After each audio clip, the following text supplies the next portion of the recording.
Le paquet d'heures de cours perdues, est-ce qu'il existe? Il existe. Il est documenté par l'Éducation nationale. 2020-2021, on l'a évalué à 15 millions d'heures non remplacées, ce qui fait 8,8%, quasiment 9%.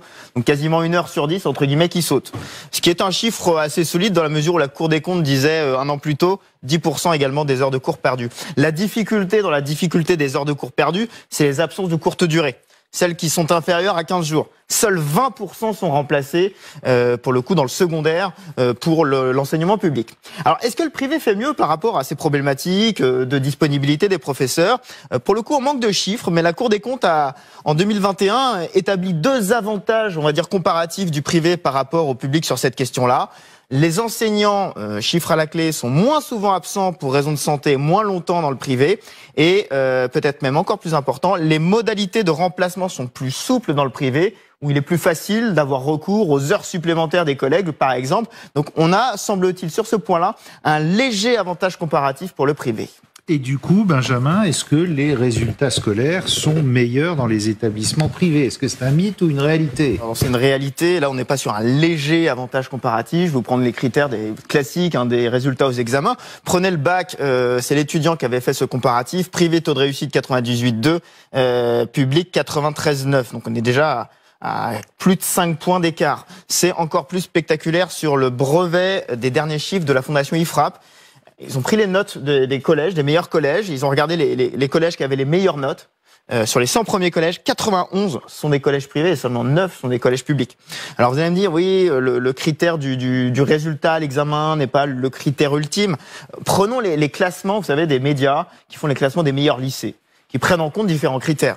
Vous allez voir, on a seulement 33% de lycées privés en France. Regardez à quel point ensuite tous les classements ils trustent les 100 premières places. C'est 92% du classement du Figaro, c'est 80% du classement de l'Internaute, c'est 59% du classement Le Parisien et 57% également du classement L'Étudiant, qui prend en compte également l'environnement, la capacité à mener les élèves jusqu'à la terminale. Alors, je vous montre juste le classement de L'Étudiant, il est assez parlant. Ils ont classé les établissements très bons lycées, bon lycée, lycée moyen. Vous voyez qu'en rouge, le privé est surreprésenté dans la catégorie très bon lycée. Et vous voyez que justement, dans le orange, le public est surreprésenté dans les lycées moyens, très moyens. On voit que sur les classements de lycée, les paramètres de la réussite aux examens, le privé surperforme par rapport au public, c'est indéniable. De meilleurs résultats, mais peut-être parce que le profil des élèves, il est peut-être tout simplement différent dans les écoles privées, Benjamin? Oui, c'est la Cour des comptes d'ailleurs qui pose le problème clairement.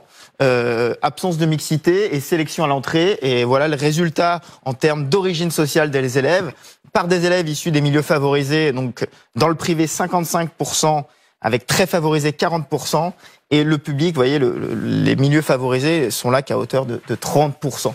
Si bien que la Cour des comptes aujourd'hui nous dit difficile de savoir si l'enseignement est vraiment de meilleure qualité dans le privé. Enfin, je cite juste la Cour des comptes dans son rapport de 2021, non, même de 2023. Les travaux de recherche ne permettent pas d'identifier dans le privé sous contrat une plus-value supérieure ou inférieure à celle de l'enseignement public. Au passage, notez que c'est peut-être un préconçu qu'on a, mais les classes sont un peu moins, entre guillemets, rempli dans le public que dans le privé. Quand je regardais les derniers chiffres de l'INSEE, vous voyez, collège, 26 enfants par classe, public, 24,9 enfants par classe, privé en élémentaire, 23, 20,7, et là on est à 23. Les profs ne sont pas mieux rémunérés de la même manière dans le privé que dans le public. Donc le constat, il n'est pas si net sur l'enseignement lui-même, et pourtant, les chiffres, ils sont là.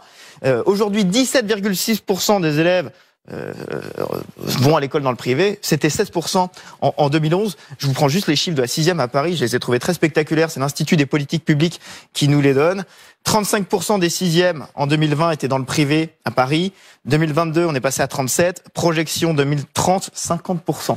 Donc c'est le choix qu'a fait Madame Oudéa Castéra pour son enfant, c'est un choix qui est de plus en plus fait, et qui est de plus en plus fait, notamment à Paris. Surtout qu'en fait, quand vous regardez les frais de scolarité, si vous faites des moyennes, c'est pas toujours hors de prix la scolarité dans le privé. Regardez à maternelle, par exemple, en moyenne, je prends les chiffres de la Croix, c'est 430 € par an, ce qui vous fait 40 € par mois, ce qui peut être absorbable par une partie de la classe moyenne française. Le lycée, quand même, c'est un peu plus. En fait, quand on dit le privé, on devrait même parfois dire les privés, parce que là, je vous donne des moyennes de prix annuels, mais on peut très vite monter quand on regarde, par exemple, les écoles parisiennes, l'école alsacienne, 2000 € par an, 4000 si on va sur l'école Stanislas. On voit qu'il y a le privé, et puis parfois, il y a aussi, en termes de frais de scolarité, le privé plus.